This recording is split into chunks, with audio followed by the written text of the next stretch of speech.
Donc pour cette deuxième table, on accueille deux militants palestiniens. Donc à ma gauche, Rami Shahat, militant palestinien et égyptien, originaire de Gaza, et qui est connu en Égypte pour avoir été une figure de la révolution et un coordinateur de la campagne BDS. Il a également été prisonnier politique en Égypte pendant plus de 2 ans.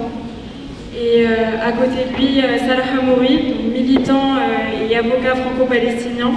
Il a été incarcéré à plusieurs reprises par l'occupation pour des motifs politiques.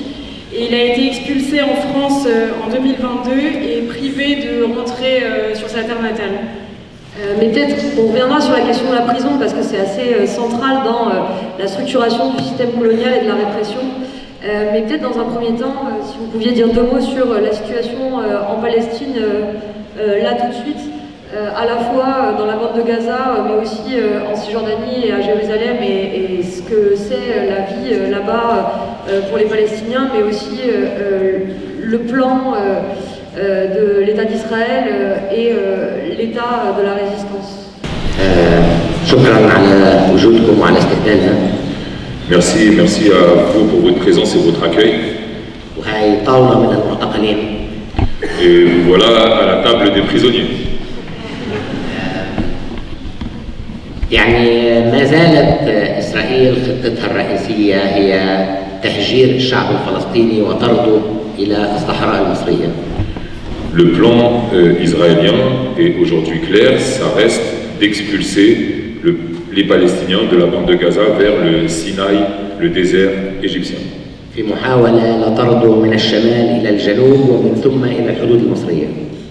Un plan en plusieurs étapes, d'abord d'expulsion du nord vers le sud de la bande de Gaza, puis du sud de la bande de Gaza vers le désert égyptien. والتطهير العرقي الممنهج الذي يتم في غزة واضح بدءا من تدمير كل أساسيات الحياة من منازل، من مدارس، من مستشفيات، من جامعات، من أدوات حياة هدفها تطهير السكان بشكل كامل. Et ce plan de nettoyage, d'épuration ethnique est en fait très visible à travers notamment la destruction systématique de tout ce qui est essentiel à la vie, les hôpitaux, les écoles, les universités, les infrastructures. وهو مرتبط في العقلية الإسرائيلية بشيئين. الشيء الأول مرتبط بالتركيبة الديموغرافية لفلسطين. Et c'est lié à la logique israélienne par 2 aspects fondamentaux. Le premier, c'est la question démographique. بدءا من شهر 11/2020 ولأول مرة منذ عام 48 يصل عدد الفلسطينيين واليهود على أرض فلسطين التاريخية إلى رقم متساوي 6 مليون لكل منهم.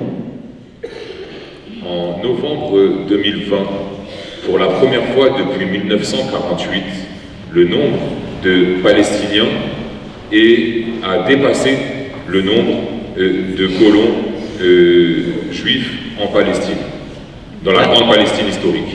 وفي الدول التي تعرضت لنفس التطهير العرقي زي في أمريكا ولا أستراليا لم ينجح التطهير العرقي إلا بالقضاء على السكان الأصليين وزيادة عدد المحتلين. Et comme dans tous les colonialismes de peuplement, comme en Australie, comme en Amérique, la seule façon de prendre la terre, c'est d'expulser par l'épuration ethnique ces populations autochtones. والفشل في جنوب أفريقيا لأنه كان عدد السكان البيض في حدود 5 مليون ل 45 مليون من السكان الأصليين، وبالتالي نجح السكان الأصليين في انتزاع حقوقهم واسترداد بلادهم. Et c'est en Afrique du Sud le fait qu'il y avait une majorité démographique écrasante, 5 millions de colons blancs pour 45 millions d'autochtones noirs, qui a permis la victoire contre l'apartheid. وبالتالي دائما في العقلية الإسرائيلية هناك هدف لتطهير السكان بقتل أكبر عدد من الفلسطينيين وتهجير أكبر عدد منهم خارج حدود فلسطين التاريخية. Et donc cette logique du colonialisme de peuplement qu'est Israël a toujours été de prendre le maximum de terre en expulsant le maximum de Palestiniens.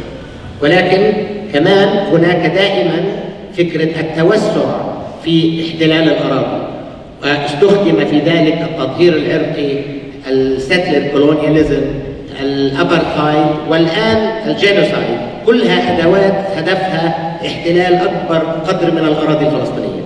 Et donc dans cette logique d'expansion constante, il y a différents outils. Il y a le colonialisme de peuplement, il y a l'apartheid et il y a cette logique suprême qui est celle du génocide. وطبعا كمان هناك اهداف اخرى، منها اعاده بناء هيبه اسرائيل باعتبارها دوله وظيفيه. Mais dans cette guerre, il y a d'autres objectifs. Et parmi ceux-là, il y a le fait de restaurer l'image de puissance et de force d'Israël comme État capable d'assurer sa sécurité. الكيان الصهيوني في فلسطين له دور رئيسي في السيطرة على كل العالم العربي المحيط وإخضاعه، وبالتالي مركز القوة باعتبارها الجيش الأقوى وباعتبارها الدولة الراسخة في نظرة العالم العربي مهم جدا بالنسبة لاستمرار إسرائيل. En fait, l'entité coloniale sioniste est un instrument très central du contrôle de l'ensemble de la région et des régimes arabes tout autour. Et donc, l'image de puissance et de force de cette armée est absolument fondamentale dans le système de pouvoir régional. وبالتالي كان طبعا مهم انه يتركوا في نهاية المعركة في ذاكرتنا آلاف الأطفال الشهداء وآلاف النساء المقطعات وآلاف البيوت المهدومة، عشان الناس تنسى منظر الجنرال الإسرائيلي بثيابه الداخلية يتم اعتقاله، ولا 200 جندي إسرائيلي على الأرض يبكون من الخوف، ولا بعض جنود الشباك مختبئين تحت السرير. من المهم إفقاد الناس هذه الذاكرة. Et c'est donc une bataille fondamentalement pour restaurer dans l'imaginaire arabe cette image de puissance et de force. C'est une bataille pour réoccuper nos esprits de ces images de mort, de destruction, de meurtre d'enfants, de corps ensanglantés, carbonisés, pour effacer cette image très puissante qui est celle du 7 et du 8 octobre où on a vu les colonels israéliens kidnappés en caleçon dans des bases militaires israéliennes, où on a vu des officiers du Shabak se cacher sous leur lit par peur de la force de la résistance palestinienne. ولكن بخلاف قتل أكبر عدد من المدنيين الفلسطينيين لم تنجح إسرائيل حتى الآن في أي هدف من أهدافها. Et malgré le meurtre de tous ces enfants, de toutes ces femmes, de toutes ces personnes, ils n'ont réalisé aucun de leurs objectifs.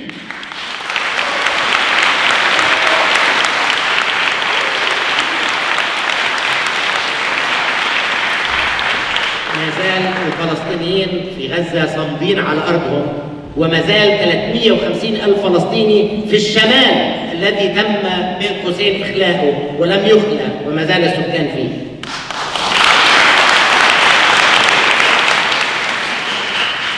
Non, il y a beaucoup d'arabophones.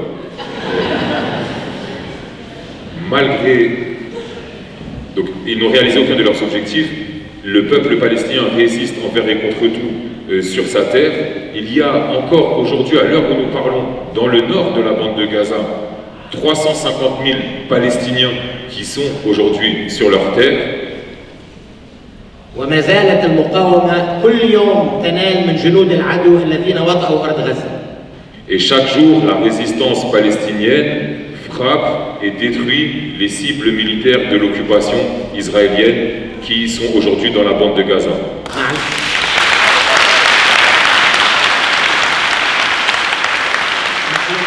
اليوم حول تدمير في حدود 700 آلية إسرائيلية على أرض غزة.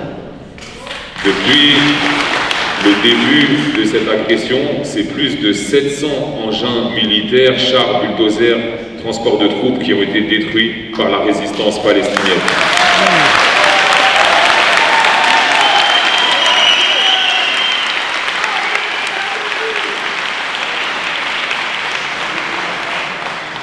ولم يستطيعوا حتى الآن الظهور بمظهر واحد من الانتصار لا باستسلام مقاتلين ولا باعتقال قيادات ولا بالوصول إلى بين قوسين أنفاق وهمية ولا بمئات الآلاف من الفلسطينيين مستعدين للهجرة والركض باتجاه الحدود.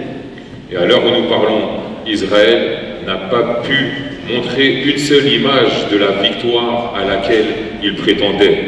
Ni reddition de combattants palestiniens, ni chef de la résistance tué ou prisonnier, ni tunnel ou autre élément de l'infrastructure de la résistance authentiquement dévoilé. ولكن نجحوا في توسيع المواجهة عبر الحدود اللبنانية التي كمان تشتبك مع ثلث الجيش الإسرائيلي. نجحوا في قوات المقاتلين في اليمن تمنع المراكب عن الوصول إلى غزة وتمنع المراكب الوصول إلى إسرائيل إذا لم تسمح إسرائيل بوصول الطعام إلى غزة. La seule chose qu'Israël a accomplie, c'est d'élargir le front au sud du Liban, où la résistance libanaise est aujourd'hui dans l'affrontement et neutralise de fait plus de 300 000, mobilise de fait plus de 300 000 combattants de l'armée coloniale. La seule chose qu'Israël a à faire, c'est à étendre le front jusqu'au Yémen, où aujourd'hui les forces armées du Yémen s'attaquent aux navires qui vont vers Israël et qui, tant que Israël continue d'affamer et d'assoiffer le peuple palestinien.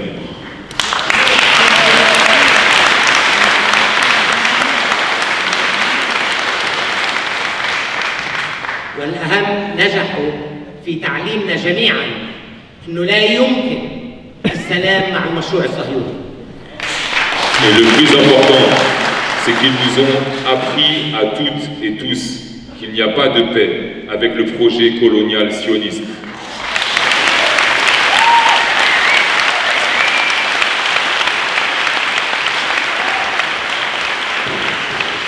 ونجحوا في تقريبنا بآلاف اليهود حول العالم اللي احتقروا هذا المشروع وتضامنوا مع الحق الفلسطيني. Et ils ont réussi à mobiliser à travers le monde des milliers de juifs qui ont dit on ne veut pas, on n'est pas représenté par ce projet colonial fasciste et raciste.